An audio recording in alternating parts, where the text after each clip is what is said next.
What is going on, everybody? Thank you again for joining us for another week of FUP and FYI Weekly Forum. So we have a exciting forum for you today for this hour. So let us first thank you for taking out time of your day to be hanging out with us. So today we're going to be talking about preparing, selecting, and referring households as regard to FYI and FUP. And we have some amazing presenters today. Now, of course, you know me, Jamal Callahan, Director of Training and Development for Action Ohio and NCHEW. And you also know the incomparable Ruth White, the Executive Director of NCHEW. Well, let me introduce you to our three panelists for today. First one is Ann Ventimiglia, and she is the Program Director for Supportive Housing of Families for The Connection Incorporated. We also have Betsy Cronin, Director of Early Childhood and Family Housing Policy for NCHEW, and also a wonderful and very knowledgeable gentleman by the name of Mark Kroner, who is the author and consultant for Housing Options for Independent Living. Now, I will say this, if you are running any independent living program, you need to pick up this book, period. That is my recommendation. That's what should happen. You should pick up this book because it is very, even though, and Mark and I, we've talked, and you know, Mark always says this information is 20 years old, but it is effective and it is relevant, even 20 years, 20 years into the future. So let's talk about today's agenda. But I want to talk about today's agenda without, I just got to say and remind you that this month is National Foster Care Awareness Month. And again, for us alumni, for many advocates, and also current foster youth, this is a month that we get to celebrate and shed a light on everything that's happening in child welfare, whether it's the good or the bad. But we like to highlight a lot of the good that's happening. And just know that because FYI is steadily moving and growing, we want to make sure that we're celebrating that. And so yes, today, this month, we will be highlighting that everywhere, so you'll see it. So today's agenda, of course, we're in the introduction and welcome. Ruthie will go over and do the overview of FUP and FYI just as a recap. Then we'll talk about preparing for families or preparing families to be good renters, and then we'll move into preparing youth to be good renters, and then we'll have some time at the end for questions. And you know, you don't have to wait to the end to type in your questions in the chat box. So please find your chat box if you have questions that come up. We want to definitely give you the ear to be able to do that. So all questions are welcome. And now I say, let's jump into it. Ruth?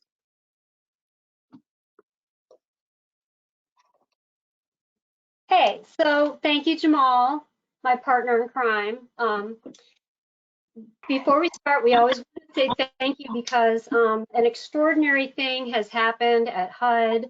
The Family Unification Program vouchers, a sizable part of that proportion of vouchers for youth have been turned into on-demand vouchers through FYI. And again, in honor of National Foster Care Month, we want to highlight the fact that that idea was conceived, put on paper, and presented to Dr. Carson and the leadership team at HUD by Foster Youth. So we're honored to be a part of that at NCHEW and honored to have Jamal on staff with us here. And also many of you know Adora Honora, our fellow, also a participant in FUP and FSS demonstration, is also on our staff. And then an announcement, we've also added the expertise of Betsy Cronin from the Connection Incorporated, formerly is going to use a wealth of information and bring that national with the National Center for Housing and Child Welfare. So we're very excited about that. So we are here today to talk about FUP and FYI. So we always like to start out with the bird's eye view. And I wanted to point out that a copy of our PowerPoint is on the handouts. And we also won't have that much time today to talk about COVID-19, but our thoughts and prayers are with all of our neighbors and all of you. We will get through this. We did prepare an emergency housing solution fact sheet, and we'd be happy to field questions about that as well. But we feel like there's enough resources in the US that we should be able to fill all of the gaps throughout this pandemic to ensure that no young person has to linger in homelessness or experience homelessness. So we can talk about that during the Q&A. We hope to get to Q&A around 1:50 or 1:55, and again, this webinar does go till about 2:15. The webinar is being recorded, so do let your friends know that if you couldn't make it today, they can get a copy of that off of our website. So back to our bird's eye view.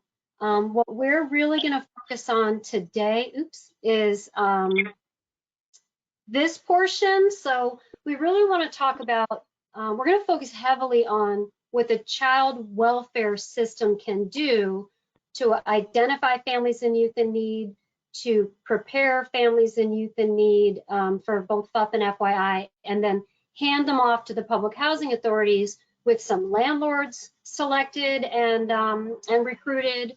They'll have a sense of how to be good renter. Some programs even offer a certification program that can, a certificate that can be handed to a landlord. So we really want to focus on the various resources at child welfare's disposal. So we're going to focus mostly on that today in this webinar, both on families and youth. And then the FUP and FYI process, it can appear complex when you start looking at all the moving components, but the reality is it's a 4-step process, right? So in child welfare, we have these wonderful social workers on the ground and their partners that do housing services writing case plans. When it becomes clear in that case plan that housing is a barrier to reunification or a reason that the family is at risk, or in the case of youth, that affordable housing in the form of a Section 8 voucher or something like that is going to be necessary when a young person ages out. You write that into the case plan, and then you make a smooth referral to your partner. And of course, then the person accesses housing and they move towards independence. And that can happen for both families and youth. So we're going to focus heavily today on the part that is within the purview largely of public child welfare agencies and their partners in that process. Often we get questions about, when it comes to families, we get questions about how does a child welfare agency pay for services to keep a family together?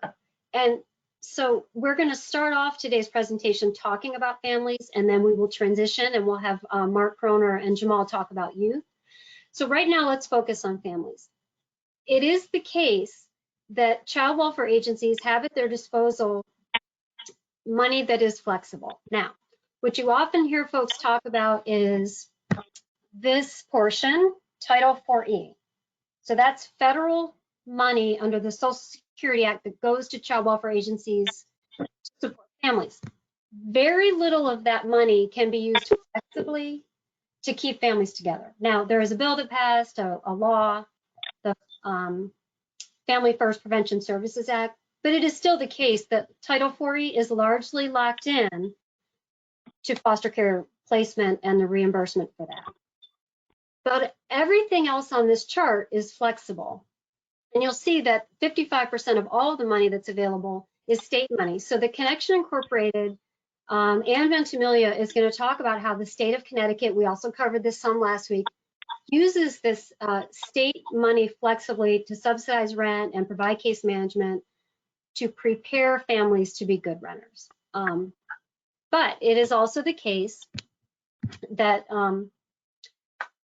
even the federal money can be used flexibly. So of course, Title 4E is essentially locked into reimbursement for foster care placements. But I just wanted to offer you other sources of money that might not be used flexibly, but can be used flexibly to keep families together and safe. So with that, I want to hand it over to Ann and Betsy, who are going to talk about the amazing ways that Connecticut, and Connecticut is not alone, there are other states that get it right, are using their money to select and prepare families for the family unification program. So with that. So prior to working at the National Center for Housing and Child Welfare, I worked for 21 years at the Connection in Connecticut, where I have the great fortune of working to develop a supportive housing for families program at that agency. The Connection is a statewide human services and community development agency. I was also very fortunate to have worked closely with Ann Ventimiglia, who is the program director at the Connection for the Supportive Housing for Families program, and Ann has been there since 2005. Ann currently leads a team of 6 program managers, 35 case managers, and also supervises and oversees an admissions and assessment unit and housing services unit and data collection for the Supportive Housing for Families program. Ann will soon provide you with an overview of the program. It is, we call it the Connecticut model. It's the Supportive Housing for Families program of the Connecticut model. And Ann will include a discussion about, presentation about selecting and preparing child welfare families for housing success. So if you could move the slide. Got it.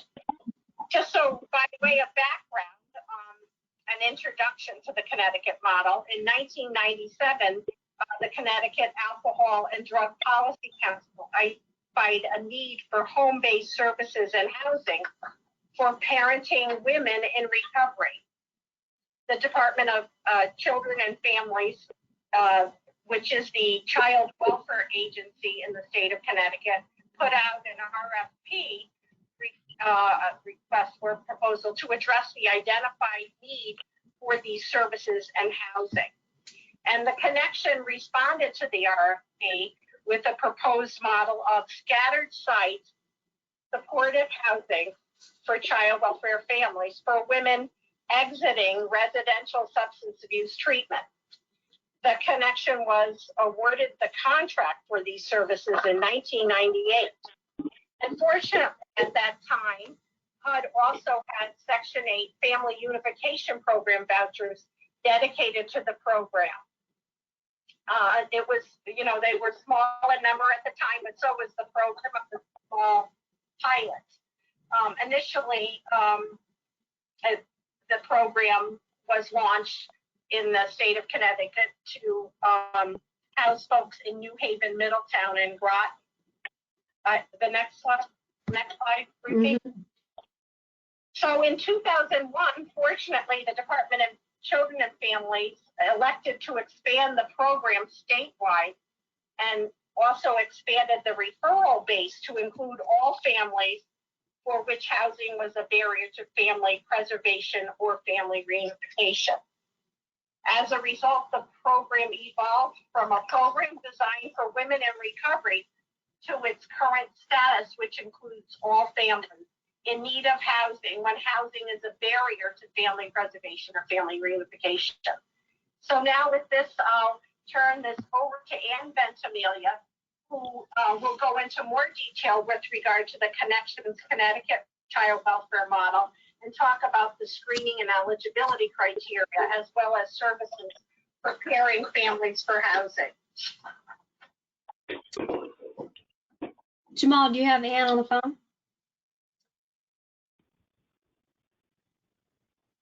So Betsy, just keep on rolling since this is also your background and we're gonna still get Ann on the phone. Go ahead.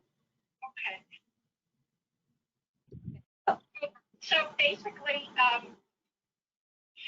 what we know and what we kind of gave, I've given a little background information, and I just want to tell you that our Supportive Housing for Families program is a child welfare family reunification and preservation program. I highlighted that previously, and it's really over 20 years now that Supportive Housing for Families has served thousands of child welfare families. The way they serve the families through the funding from the Child Welfare Agency in Connecticut, they provide the services provided are intensive case management and subsidized housing.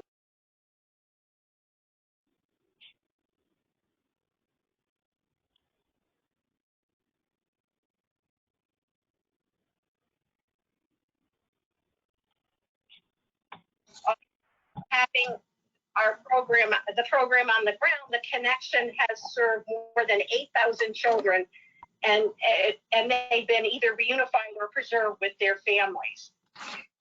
The screening and eligibility criteria, and this is done inside of the department. The next slide, I guess, briefly. The screening that occurs initially is the screening that occurs inside of the child welfare agency, and they look at the case in terms of the mother has to be, or dad actually has to be 18 years of age or older. They have to be homeless or at risk of becoming homeless, and they have to meet income eligibility guidelines. Their income, they have to be paying more than 30% of their income towards housing. Are not able to afford that, actually. And they must be referred, as we said, by a DCF social worker from ongoing services. Next slide, Ruthie. So the Supportive Housing for Families program in Connecticut provides the intensive case management, and that has resulted in families being safely and stably housed, children in foster care reunified faster with their families, children remain preserved with families as well. And there's increased self-sufficiency, and there's an effort, and we'll talk about that in a minute, in terms of looking at the families in terms of providing some support in terms of employment and financial self-sufficiency. So overall, the family well-being has greatly been improved. There's a slide here that in the next slide, there's and I'm not looking at it at the moment, but hopefully it kind of gives you a visual picture of the core components of the intensive case management. And one of the things that I'd like to point out, and I think Ann would be pointing out if she were presenting this slide, is that the housing resources that are available to the families inside of this program. So the overall services are intensive case management, but inside there's two pieces that are important to highlight. One is an assessment unit. So as the cases come in from the DCF worker, we have a central intake. And then there are MSW folks that do the individualized assessment on each family as they come in. And then the case is assigned to the field, to the area where the family wishes to reside. And the case management is the overlay, and actually all of the components, all of the elements that you're looking at in that slide are offered and delivered. But one of the kind of the main and an important piece of what occurs is the housing and housing supports that the families additionally get from the housing unit. And so that's the preparation for housing. That's actually the apartment searching, because we're a scattered site housing model. So the families actually get to select their housing, the housing inspectors identify, and the family really leads that process, but they really look and ensure that the housing that we ultimately identify is quality housing. There's an inspection that occurs. It's an important part of our process. And then there's actually a process where families really learn and kind of identify ways that they could be a good tenant. So that's actually, there's a kind of a learning process there where clients, families really learn how can they be best tenants. So Betsy, so I think Jamal was able to get Ann on the line, but I just want to say that it's kind of perfect timing for her, because when I have worked with Ann, whether it be here in DC or back in various communities in Connecticut, what she really emphasizes is the importance of using the child welfare resources so well that you prepare these families to be a family unit, but also to be part of the fabric of the community and set goals beyond their case plan, like out into the community, working and doing vocational, really thinking through what they want their next step to be. So perhaps this is a good segue to hand it over to Anne. And Perfect. okay, Yes, all right. good. So with that, Thank you. Jamal, Thanks for- okay, don't go anywhere. Okay, ready, Jamal? Okay. Hi, do you want to go back to the beginning of our slides, or do you want me to just talk? Here we go. I think, yeah, how about that? A little bit back. So I guess then to give you an overview of the program since its inception, I think we're running out a little bit out of time, so I'm going to try to give you as brief an overview as still being comprehensive as I can. Our program is a child welfare program. It supports families who are having difficulty managing their family finances by having inadequate housing or substandard housing. One of the things that we do is, help families find that through DCF. They fund us 100%. Families who are involved in the DCF system are referred to us because they cannot be reunified with their kids or at risk of being taken away from them because their housing is so substandard. So once they make that referral to our admissions and assessment unit, and we have a separate unit, a separate staff that works strictly with families getting referred by DCF. Once that referral comes in, we assess them, we look at their needs, and we develop a service plan once they're assigned to a case manager. But that unit is very important because that determines their eligibility. And the eligibility for families is very brief. They have to be at least 18 years old. They have to have an open DCF case, and they have to be income eligible. Barring anything else, whether they have substance use issues, mental health issues, domestic violence issues, nothing impacts their ability to become part of this program, aside from those three criteria. So once the family is assessed, we then assign them to a case manager. The case manager does individualized service planning with the family. It's the family's goals. We don't do the goal development. It's the family's goals. We help them, identify the things that they would like to achieve during the year and a half, 2 years that they're with the program. Once they are settled into an apartment, then we start that really critical work in hooking them up with various community providers. The housing aspect is really critical. We have a housing unit, and I think last week or the week before, they had someone from the connection do a presentation on the housing piece. But to be brief about that, we have a unit that actually helps go out and look for units, makes landlord connections. We have an inventory of apartments throughout the state of Connecticut whereby we cannot contact a landlord to determine if they have an available apartment for our families. Once they are connected with that landlord, there's an orientation that we put the clients through so that they understand some of their responsibilities, become good tenants, and what the role of the landlord is to make sure that their housing is safe and secure. And then we help them, find the resources to actually move in. We'll provide a moving van if we have to. We provide household goods. We provide furniture for the family. We provide a security deposit.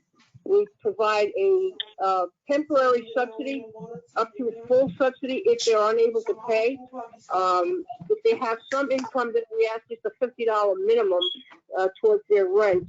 Once they are settled and they are housed, we then work towards getting them a Section 8 or a RAP certificate from the state of Connecticut, and then we process that application through the many housing authorities, as well as an organization called John D. Amelia, who actually works through the state of Connecticut to house and lease up families.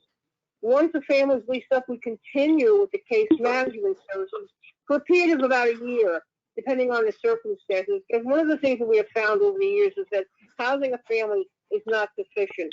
They need that ongoing support to learn how to be good tenants, how to negotiate and navigate the system when, when things have to be fixed in their apartment. they will know how to make that happen with the landlords, or if not the landlords, then the health department. We also help them identify other resources in the community to help them continue with their housing. So in some cases, families have felt that they only wanted housing and they didn't really need the case management services, but they found that after doing that, they have fallen behind. They have lost their vouchers. So we really emphasize and work towards making sure families are securely housed and that they have all the tools and the skills that they need to actually maintain that housing, because we don't want to risk all of the hard work that they have done because of a lack of understanding of the lease that they are signing. One of the things that we feel is important also is the ability for families to sustain their home afterwards, and that means employment. We work hard to have training opportunities presented to them. We have 3 vocational specialists that work with our families. The vocational specialists will identify training programs for them based on their skill level, and an assessment that's done that really highlights their challenges as well as their skills. And once they are housed and employed, then we slowly taper them off to maybe once a month versus weekly home visits. So we look at the longevity of a family from the time they first come into the program, where they are unemployed, homeless, and the children have been removed. And after a period of about 1.5 years to 2 years, we see the incredible turnaround that they are now housed. Their children have been reunified. They've got furniture for their homes. They've got employment. And then we look at the strength of the family and can they be successfully discharged at any period in time, or when they decide that they're ready. We help them develop natural supports, community supports, and all of the things that a family needs to survive and sustain themselves and to thrive. And I think that's the most important thing, to be able to thrive after they've had, a difficult time in their life with having the children removed. So having the strong support of DCF and our community providers, I think we've had, and Betsy can demonstrate that, over 20 years, we've had a very successful program, starting out with 50 families initially back in 1998, 1999, to well over 600 families a year. We've served probably about 8,000 children, about 4,000 or 5,000 families. And so as we look to the future, we are continuing to expand our program and adding a couple of more regions, because our wait list is fairly large, and over 700 families waiting to be entered into the program. So it's pretty lengthy, but we work very quickly to get them into the program as fast as we can. So that's kind of us in a nutshell. If you have any questions that I can answer now, I'd be happy to. We'll see at the end. Well, and I know that you have to jump off. So, but I do just want to say, having had the pleasure of being engaged with your work for the better part of 15 years, it's my honor to be on a webinar with you, first of all. But the results that you have, and I know Betsy's going to go over these, so these results can be replicated across the country, and I just feel like the more people that hear from you, and that the more the work of the connection is given a platform, the more families can benefit from this portfolio nationwide. And it's really, it would be impossible for me to overstate the benefits that your work have had to the families of Connecticut. And so I'm really grateful you're willing to share this expertise nationwide. And sort of to demonstrate that, I'm going to hand it over to Betsy to talk about the results, because there was a national evaluation of your study in comparison to other programs. So with that, I'm going to hand it over to Betsy. And if you need to sign off, I'll make sure I get any questions to you that I can, Ann. So thank you. okay, thank you. Okay, so Betsy, I'm going to hand it over to you. Yep, I can hear you. Go ahead. Oh, that's great. Finally resolved some of the issues here. But anyway, and just to kind of summarize and kind of highlight some great work that the Connection has done very recently. The ACYF had issued demonstration grants to 5 states, and in 2012, the Department of Children and Families here in Connecticut was awarded this competitive 5-year, $5 million grant from the U.S. Department of Health and Human Services. And they really built on the strong work that the Connection did here in Connecticut in Ann's program, the Supportive Housing for Families program. And, you know, the project really allowed the Supportive Housing for Families program to conduct a randomized control trial comparing child welfare involved families who recently served in the SHF program to business as usual within DCF. And it was really striking that over the report and the outcomes that were reported out on this demonstration grant were that 91% of the children in the SHF program were successfully preserved with their families, compared to only 60% of the children within DCF's business as usual track. And also of the children in foster care, 30% of the families in SHF were reunified versus only 99% of the children with DCF within the DCF program, the DCF agency. So, you know, we're really pretty everyone's feeling very positive about these results. And we think that, you know, based on this randomized control study, there hopefully will be in the future other funding for other states to really replicate what we're doing here in Connecticut. So we're excited about those outcomes. And there's more information, more detailed information, and the actual report that we can share maybe at another time. Well, and Betsy, this is exactly why we're grateful to you for taking your work national, so we can get the word out to other folks. And just the Connection and DCF and all the housing authorities have been really generous over the years of sharing your information. It's a 30-year-old model. There's a blueprint for this, so folks don't have to reinvent this portfolio, and I'm just really grateful that you're willing to share that on a national level. So with that, I want to say one thing. I just want to say thank you to your center, because you've really been able to get the word out, and I just feel like this is an opportunity now within the national center, your national center, to you know, really bring this work forward and be able to implement and you know, really get to do this work on a national scale. So thank you. Well, thank you for that. And so, speaking of work that's been going on for a very long time, from which we can all learn, I'm going to hand it over to Jamal, who's going to tee up Mark Kroner. So Jamal. Okay, so yes, so you see this wonderful picture. Now, this picture actually includes some wonderful youth that have since then have aged out of care, that are part of some of the state youth advisory boards here in Ohio. We have the Franklin County Board represented, we have the Hamilton County Board represented, and we have the Findlay County Board and State Board represented in this picture. But all of these young people had a hand in how FYI looks now, a hand in how some legislation like the Foster and Stable Housing Act, Opportunities Act looks like, all of which, again, when we say nothing about us without us, because this is National Foster Care Month, that's what we truly mean. And what we were able to find with these young people is this continuum that you see on the screen here. The services have been around for decades. The services have been here. The issue has been the synchronization of these services and how to truly line them up to truly benefit the young people that are aging out. So as you see, you know, independent living, you know, by law, we are to be starting independent living services by the age of 14.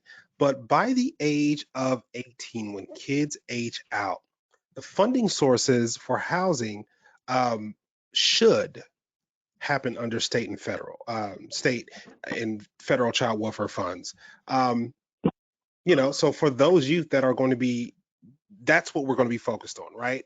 What can be done prior to 21, but prior to age 18 as they're transitioning out. The transition plan, again, is a law that every for every child welfare agency to manage by. That's what they're supposed to be using.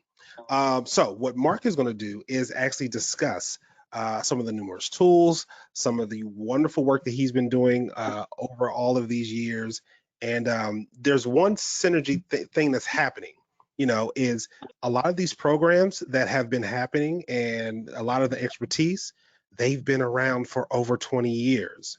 So these are proven concepts. It's nothing new. So without further ado, Mark, I'm going to turn it over to you. And I would like to say welcome. Thanks, Jamal. Can you all hear me? Yes, we can. Okay, thank you. Hey, welcome everybody. It's a pleasure to do this. I want to first start out by saluting all you for taking on this incredible chore during this pandemic. I've been around for a long time, but I've never seen anything quite this messy and complex. So hang in there. This won't last forever. I ran an independent living program in Cincinnati. Jamal, Ruth, and I are all Buckeyes, so there's something going on here, some synchronicity. But for 21 years and lived to tell the tale. I was put on the National Child Welfare, the Child Welfare League of America Standards Committee back in '86, and that the independent living field was created because everybody realized that permanency is not always permanent, and the numbers of youth that are aging out without a permanent place to stay are actually very similar to where they were back in the 1980s when that first initiative was passed. I think that what people sometimes get confused in is they think that if youth has a permanent relationship with caring adults, that includes a place to stay, and it doesn't always happen that way. So that's one of the big pictures. I'm really glad that the permanency efforts are paying off, but there's still a group of youth that need help.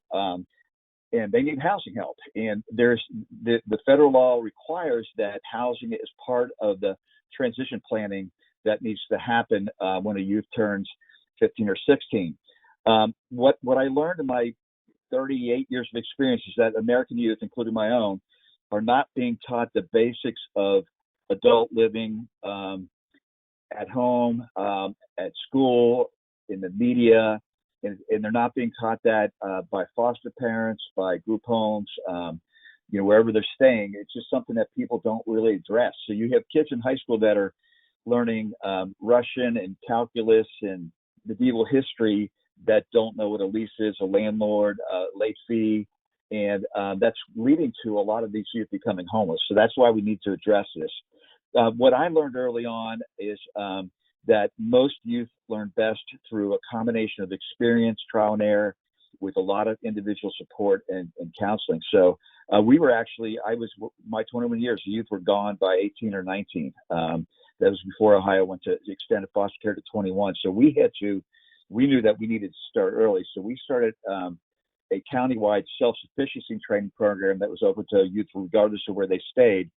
And that was a 10-week program that happened on Saturdays, 4 hours on Saturdays. And we focused on lots of different things, time management, money management, relationship skills, maintaining a place to stay, controlling emotions, and healthy habits. The federal guidance on independent living has allowed states to, like it says here, at the discretion to develop a range of supervised independent living settings. So we mainly use scattered site apartments for our youth, but then eventually added on host homes, shared homes, some supervised apartments where they shared places with an adult, and semi-supervised apartments where they had a live-in person, but they had their own apartments. And we developed a continuum of the housing options that is addressed in that book I wrote for the Child Welfare League. But really what it comes down to is independent living without housing is like driver's training without a car. Until youth actually get behind the wheel and really start to understand what it means to run out of food and to be late for work because they didn't set their alarm and to get evicted because of their parties and things like that, they really don't know what you're talking about.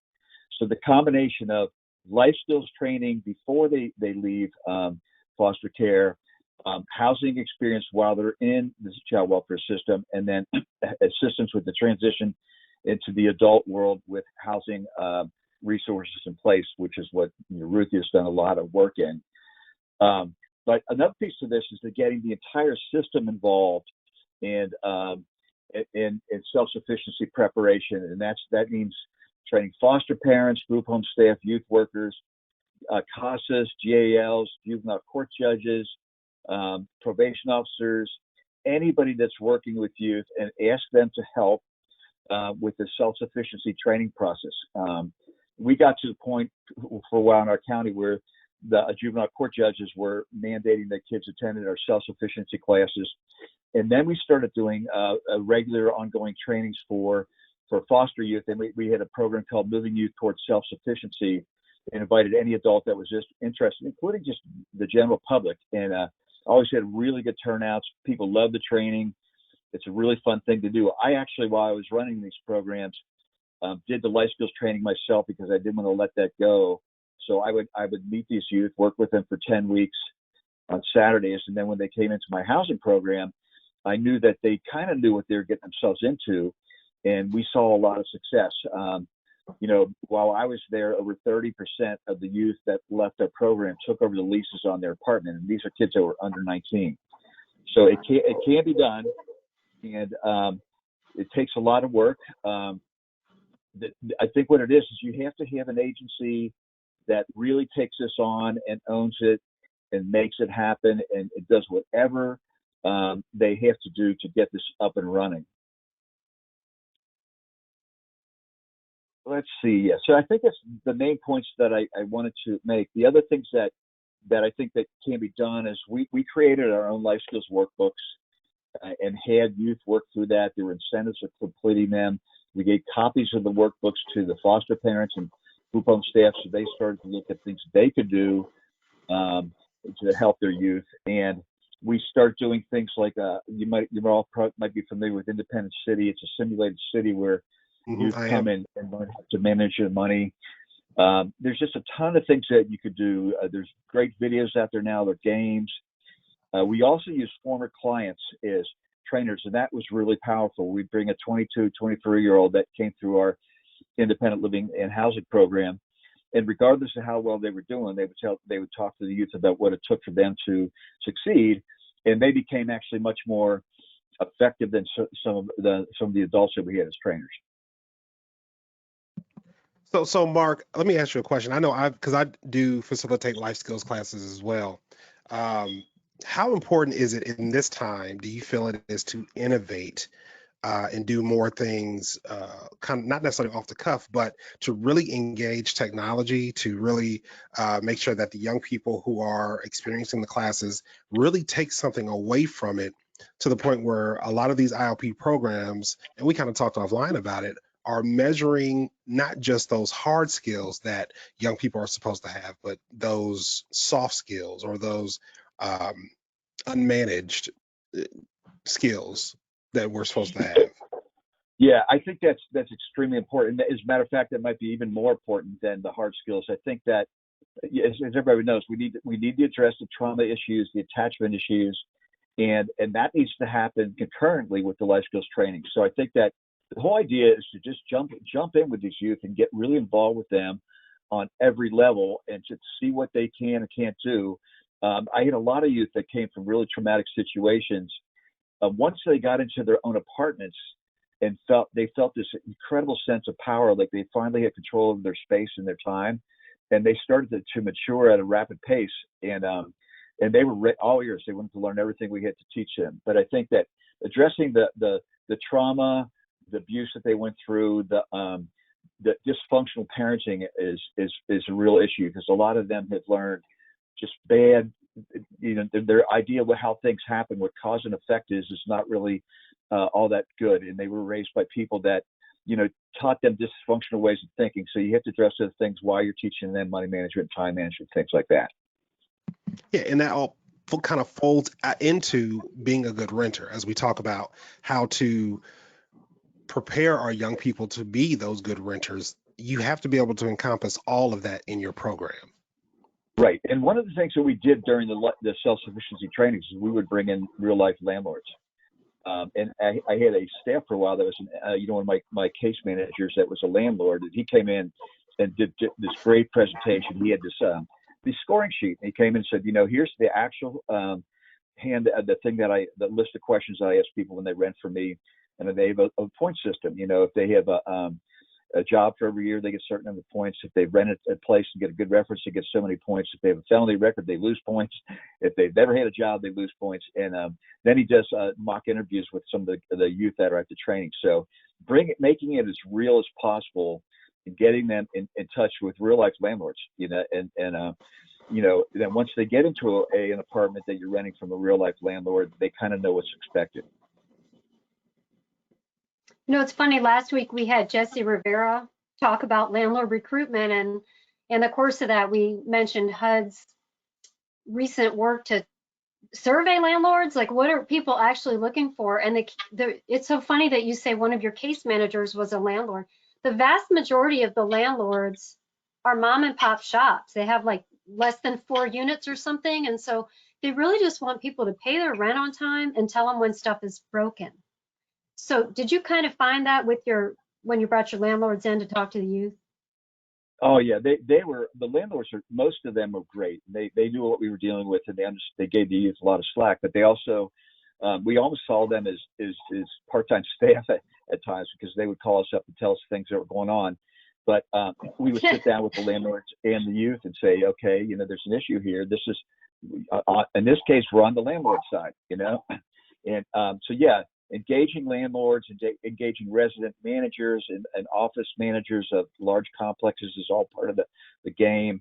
We got to a point where we had landlords faxing us lists of open apartments, and they told us that they'd rather rent to our youth with us backing them up than they would to any college student in Cincinnati. That's amazing. Yeah.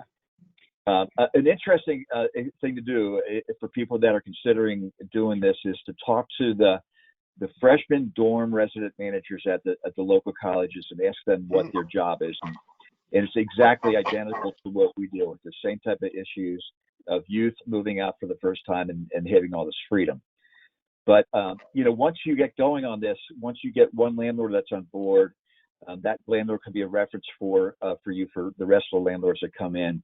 We also added on parts of our housing continuum so that the youth proved to be, totally not ready. We could step them back into a more supervised setting where they had an adult living with them. So that's something that I hope to address that on another call. Yeah, now's probably a good time to mention that we've coaxed Mark Kroner out of a blissful retirement with grandchildren. Is that right? One as new as 3 weeks old. So we do want to give people opportunities to do more work with you. It's also true that I believe that though you're somewhat retired, you're also available for consulting opportunities. So people can get talked through what's in that book. But the fact that there's a method by which you can have young people within the bounds of state care moving forward and backwards on a kind of a protected continuum. So like taking on increased independence, but if they fail, they don't ever fail into homelessness. They fail into, with all due respect to host homes, they fail into a host home or back to foster care. Get that ironed out before you send them to a housing authority to sign a formal lease and get involved in a minimum year-long process. So can you talk a little bit, Mark, about, Betsy, I want to throw that question to you too, but let's start with Mark. So we're talking about selecting families. So how do you know when a young person is somewhat ready to rent their own apartment? The answer to that is they are none of them are ready for their own apartment. That's that people, caseworkers, I say, I got a kid that needs your program, but they're not ready. And I said, that's why they need our program. Right. None of these youth are ready. My kids were not ready for a lot of the things when they moved out for the first time. A lot of it's just got to do with the motivational level of the youth. If they connect with you in any way, you can make it work. it's interesting because there's no connection between intelligence and success in these programs, but there is a connection with common sense and success. So we had youth that were considered almost DD, borderline DD, that did very well living on their own because they connected with our staff and they knew when they needed help. But so really, it's getting a youth to show, they're ready when they can hold a job for a short period of time, when they can look you in the eye and answer questions, they can complete life skills programs. They turn in their workbook and say, I did my workbook, and they show some signs that they really want this to happen. If they come to you and they've never held a job, they don't go to school, they've been locked up and things like that, that's a whole different story. Although I've seen some of those youth do well too. But it's really case by case, and it's really trying to get them to just really understand that they're the ones that are going to do most of the work. So thank you. So let's throw that question over to Betsy. Betsy, you have, of course, your families are coming in with there's some therapeutic stuff going on here. There's recommendations from the court that the family be reunified, and housing is the final barrier. So how do you, and I do acknowledge you're running a waiting list. We're working on getting more vouchers as we speak. But how do you determine when a family should be assessed by the connection for housing? I just want to back up a little bit and say that Mark's totally right in terms of it's really hard to be a good tenant, or it's really, families struggle with that as well. Mm-hmm. And some of our families are younger moms and younger dads too. Mm-hmm. And there is just so much involved with being a good tenant. It goes beyond just paying rent. It involves relationship with landlords, with neighbors, maintaining the property, budgeting. It's, it's pretty involved. It's not an easy, it's a difficult thing to kind of coordinate. So the support that families get from us, both on the case management side and on there's a housing unit that works and does orientations with families on how to be a good tenant. So I think that kind of really, there's that preparation and ongoing support that they get throughout the program. That's very important. And there's a lot of coaching that goes on. We have the families take the lead, but there's that coaching really in terms of tenancy is really important. So in both your case in Connecticut and Mark's case in what would be Hamilton County, Ohio, Cincinnati, Ohio, the child welfare system made a determination that it was worth contracting with folks who knew what they were doing in terms of housing and paying for that housing.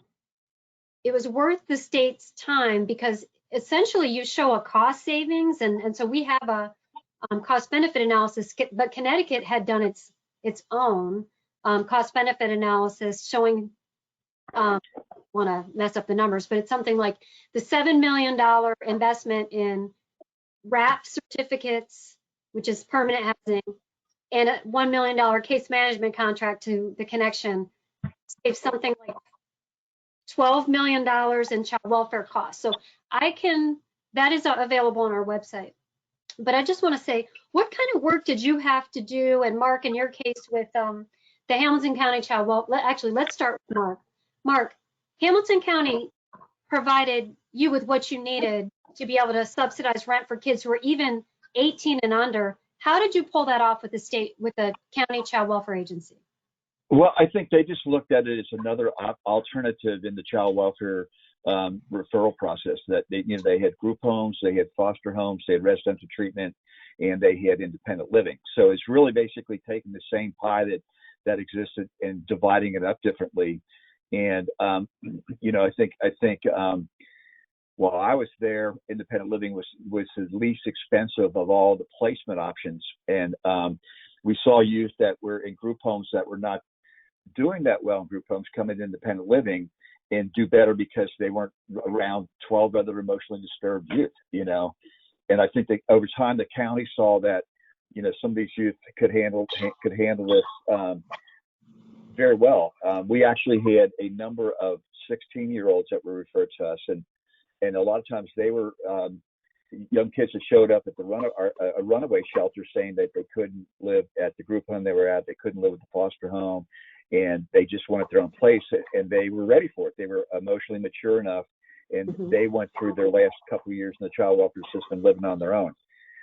So I think it's really, you have to make it cost effective, and you have to look at the existing amount of money you have to spend in your state or county, and then say, let's try. Ours was started as an experimental program, and then eventually became one of the biggest programs in the county.